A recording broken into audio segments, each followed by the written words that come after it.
ভুবন মানুষটা ভালো, কিন্তু তার কপাল ভালো নয়। কপালের ফেরে তার মা বসন্ত কুমারী অতিশয় রকচটা মহিলা। মায়ের দাপটে আর গলাবাজির চোটে পাড়া প্রতিবেশীরা কেউ তাদের সঙ্গে সম্পর্ক রাখে না।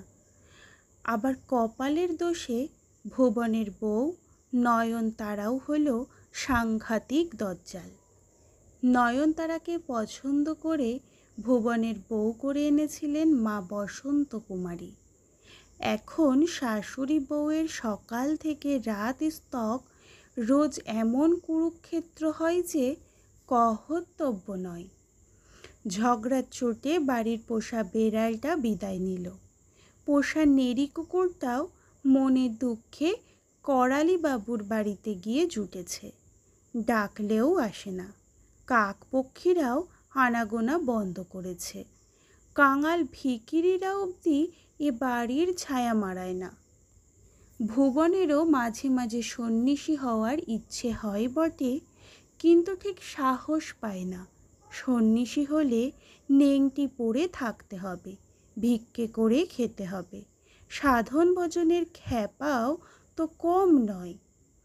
মা আর বউয়ের ঝগড়ার চোটে অনেক দিন বাড়িতে রান্নাই হয় না। ভুবন না খেয়েই দোকানে গিয়ে সারা দিন পরিশ্রম করে। দোকান তার ভালো চলে, আয়ও কম হয় না, তবে মনে সুখ নেই। আজ ভোর রাত থেকেই বসন্ত কুমারী আর নয়নতারায় ঝগড়া লেগেছে। ভুবন বাড়িতে টিকতে না পেরে সাত সকালেই এসে দোকান খুলে বসেছে। সন্ন্যাসী হবে না গলায় দড়ি দেবে সে কথাই বসে বসে ভাবছে। এত সকালে কর্মচারীরা আসে না, খদ্দেরও জোটে না। তাই নিলিবিলিতে বসে সুখরামের দোকান থেকে আনানো ভারে গরম চা খেতে খেতে নিবিষ্ট মনে ভুবন ভাবছিল, সন্ন্যাসী না গলায় দড়ি। এমন সময় কে যেন বলে উঠল, ব্রাহ্মণ ভোজন। ভুবন অবাক হয়ে দেখল একজন আধবুড়ো দাড়ি গোঁফওয়ালা লোক সামনে দাঁড়িয়ে। পরনে গেরুয়া রঙের একটা জব্বা মতো, মাথায় ঝুঁটি। সাধু বৈরাগী হতে পারে, ফকির দরবেশ কি আউল বাউল হওয়াও বিচিত্র নয়। ভুবন বলল, আপনি কে? লোকটা গভীর মুখে বলল, সন্ন্যাসী হওয়া বা গলায় দড়ি দেওয়ার চাইতে ব্রাহ্মণ ভোজন করানো অনেক ভালো। ভুবন তাড়াতাড়ি উঠে লোকটার পায়ে ধুলো নিয়ে গদগদ হয়ে বলল, আপনি কি অন্তর্যামী? লোকটা খ্যাঁক করে উঠে বলল, অন্তর্যামী হওয়াটা কি খুব সুখের ব্যাপার বলে ভেবেছ নাকি হে বাপু? দিন রাত মানুষের মনের মধ্যে যত অকথা কুকথা বুড়বুড়ি কাটছে, সেগুলো কান দিয়ে ভেতরে এসে সেদুচ্ছে, সেটা কি ভালো হচ্ছে রে বাপু? দুটো কান অপবিত্র হচ্ছে রোজ, গঙ্গা জল দিয়ে রোজ পরিষ্কার করতে হয়। নাগা বাবা যে কি বিভূতি দিলেন, এখন হয়েছে জ্বালা। ভুবন হেঁ হেঁ করে বলল, আগে পাপী তাপীদের জন্য না হয় একটু কষ্ট করলেনই মহারাজ। থাক থাক, আর দাঁত বের করে বিনয় দেখাতে হবে না। বলি, খাঁটি সর্ষের তেল আছে? ভুবন হাত জোর করে বলল, আছে বাবা, আছে। তাই এক পলা বের করো তো বাপু, গায়ে খড়ি উঠছে। তা খড়ি ওঠারই বা দোষ কি?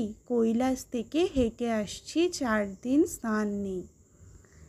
বলেই জব্বাটা খুলে ফেলল লোকটা। আদর গা হয়ে একটা টুল টেনে বসল, বসে বলল, বেশ দলাই মালাই করে তেলটা মেখে দাও তো হে বাপু। ভুবন যেন বর্তে গেল। খুব যত্ন করে তেল মাখতে মাখতে বলল, তা বাবা, আপনার শ্রী নামটি কি শুনতে পাবো না? তা পাবে না কেন? নাম তো 5 জনকে বলার জন্যই। তবে এ হলো সাধন মার্গের নাম। আমাকে সবাই আদর করে দুশেরি বাবা বলে ডাকে। সকালে বিকালে 2 সের করে খাঁটি গরুর দুধ খাওয়ার অভ্যাস কি না? চোখ বড় বড় করে ভুবন বলল, একবারে? ওরে বাপু, দুধ কি আর আমি খাই? সাধন ভোজনে আত্মার যে মেহনত হয় তাতে 2 সের দুধ তো নস্যি, ওটা আত্মাই টেনে নেয়। ওরে বাপু, নতুন গামছা আছে? এক্ষুনি আনিয়ে দিচ্ছি। এই সঙ্গে 1 জোড়া নতুন ধুতি আর 2 আনা ভালো গেঞ্জিও আনিয়ে রাখো। আর আমি পুকুরে ডুব দিয়ে আসতে আসতে যেন 2 সের দুধ তৈরি থাকে। দুপুরে ব্রাহ্মণ ভোজনে কি কি লাগবে তা এসে বলছি। ভুবন খুব কাঁচুমাচু হয়ে বলল, আগে ব্রাহ্মণ সেবা করা তো ভাগ্যের ব্যাপার বাবা, কিন্তু আমার যে বাড়িতে বড় অশান্তি। হা হা করে হেসে দুশেরি বাবা বলে, সে কি আর আমি জানি না রে মূর্খ? তোর জন্যই তো কৈলাস থেকে এত দূর কষ্ট করে আসতে হলো। তোর দুঃখে স্বয়ং শিবের সিংহাসন নড়ে গেছে। বাবা শিবই তো আমাকে ডেকে বললেন, যা তো দুশেরি, গিয়ে একটু দেখে আয় ছেলেটা এত কষ্ট পাচ্ছে কেন। ভুবন গদগদ হয়ে বলল, বটে বাবা, স্বয়ং শিব পাঠিয়েছেন আপনাকে? তবে আর বলছি কি রে বেটা, যা দুধের জোগাড় দেখ রে। দুশেরি বাবা স্নান করে এসে কাঁচি ধুতি পরে 2 সের দুধ শেষ করে বললেন, এবার চল বেটা, তোর বাড়িতে ব্রাহ্মণ সেবার ব্যবস্থা দেখি গে। ভুবনের বাড়ি কাছেই। খুব ভয়ে ভয়ে ভুবন দুশেরি বাবাকে নিয়ে গিয়ে বাড়ির উঠোনে ঢুকতেই দেখতে পেল ভেতরের বারান্দায় বসন্ত কুমারী আর নয়নতারার হাতে খুন্তি। বসন্ত কুমারী বলছে, মুখ পুরি শাঁখ চুন্নি। নয়নতারা বলছে, ডাইনি বুড়ির শয়নের নুড়ি। হঠাৎ দুশেরি বাবা বাঁচ খাই গলায় হাঁক মারল, বসন্ত কুমারী, নয়নতারা, তোমাদের এত অধঃপতন হয়েছে? অচেনা একটা লোককে হঠাৎ এরকম বজ্র গম্ভীর গলায় তাদের নাম ধরে ডাকতে দেখে দুজনেই থেমে গেল। খুন্তি উঁচিয়ে নয়নতারাও বলল, কে এলেন রে গুরু ঠাকুর? দুশেরি বাবা অত্যন্ত ব্যথিত গলায় বলে উঠল, ওরে, ঝগড়া করবি তো বাপের বেটির মতো কর। ও কীরকম ধারা মিনমিনে ঝগড়া তোদের?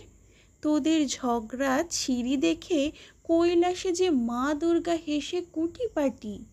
আমাকে ডেকে বললেন, ওরে, এই দুজনের তো এখনো ঝগড়ার দুধের দাঁতই গজায়নি, তবু কেমন মিউ মিউ করছে দেখ। যা বাবা, ওদের একটু ঝগড়ার পাট দিয়ে আয়। শাশুড়ি বউ দুজনেই দুজনের দিকে একটু চেয়ে ঝগড়া ভুলে দুশেরি বাবার ওপরে ঝাঁপিয়ে পড়ল। জোচ্চুরি করার আর জায়গা পাওনি? মা দুর্গা পাঠিয়েছে তোমাকে? দেব ভূত ঝেড়ে। হাসি হাসি মুখে দাড়িতে হাত বোলাতে বোলাতে দুশেরি বাবা বলল, ওরে, তোদের হবে, প্রতিভা আছে, সাধনা নেই, তাই তো আমার আশা। বসন্ত কুমারী ফোঁস করে উঠল, কোথাকার কে আমাকে ঝগড়া শেখাতে এলেন রে? নয়নতারাও ঝেঝে উঠল, দেব মুখে নুরো জেলে। দুশেরি বাবা মাথা নেড়ে বলল, হচ্ছে না, গলায় তোদের কোনো হুল নেই, বিষ নেই, ঝাঁঝ নেই, ধক নেই, কলজের জোর কম, দমেরও বালাই নেই। তাছাড়া কোথায় দম পড়বে কোথায় ফাঁক তারও তো ঠিকানা পাচ্ছি না। তোদের যে একেবারে গোড়া থেকে শেখাতে হবে। ওরে ভুবন, বাড়িতে তানপুরা নেই? আজ্ঞে না মহারাজ, হারমোনিয়াম আছে, তা আছে একটা, শিগগির নামা, আর পারলে ওবেলা একজন খোলদার ধরে আনিস, ঝগড়ার সঙ্গে খোলটা জমে ভালো। ভুবন হারমোনিয়ামটা নামিয়ে দিয়ে টুক করে সরে পড়ে। শটান দোকানে গিয়ে ঘাপটি মেরে বসে রইল। বাড়িতে কি হচ্ছে ভেবে বুকটা বড় দুরু দুরু করলো সারাক্ষণ।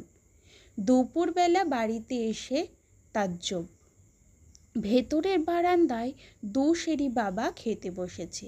কাঁসার থালায় ভাত, থালা ঘিরে পঞ্চব্যঞ্জন, মাছের মুড়ো, 3 রকমের মাছ, ধোকার ডালনা, বাটি চচ্চড়ি, পায়েস, এলাহি আয়োজন।